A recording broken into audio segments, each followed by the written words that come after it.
এইবার Donald Trump বিদেশি শিক্ষার্থীদের এবার বিশ্ববিদ্যালয়ে পড়ালেখার সুযোগ বাতিল করতে যাচ্ছেন।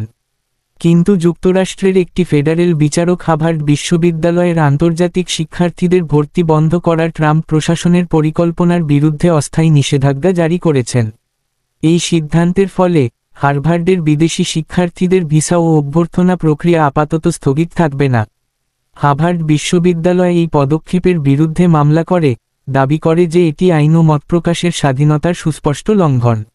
বিশ্ববিদ্যালয়টি অভিযোগ করে যে ট্রাম্প প্রশাসন তাদের একাডেমিক স্বাধীনতা ক্ষুণ্ণ করতে চাইছে। প্রেসিডেন্ট অ্যালান গার্বার বলেন, এই অবৈধ ও অযাচিত পদক্ষেপ আমরা নিন্দা জানাই। হোয়াইট হাউসের ডেপুটি প্রেস সেক্রেটারি অ্যাবিগেইল জ্যাকসন বলেন, হার্ভার্ড যদি তাদের ক্যাম্পাসে আমেরিকা বিরোধী ও ইহুদি বিরোধী আন্দোলনকারীদের দমন করতে এতটা মনোযোগী হতো, তাহলে তারা এই পরিস্থিতিতে পড়ত না। তিনি বিচারককে উদারপন্থী এজেন্ডা অনুসরণ করার অভিযোগও তোলেন। হার্ভার্ডে বর্তমানে প্রায় ৬,৮০০ আন্তর্জাতিক শিক্ষার্থী রয়েছে, যা বিশ্ববিদ্যালয়ের মোট শিক্ষার্থীর ২৭%। তাদের মধ্যে অনেকেই চীন, ভারত, কানাডা, দক্ষিণ কোরিয়া ও যুক্তরাজ্য থেকে এসেছে।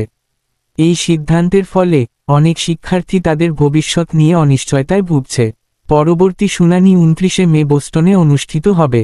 এই মামলার ফলাফল হার্ভার্ড সহ অন্যান্য উচ্চশিক্ষা প্রতিষ্ঠানের আন্তর্জাতিক শিক্ষার্থীদের জন্য গুরুত্বপূর্ণ হতে পারে। ভিডিওটি ভালো লাগলে চ্যানেলটি সাবস্ক্রাইব করে পাশে থাকুন।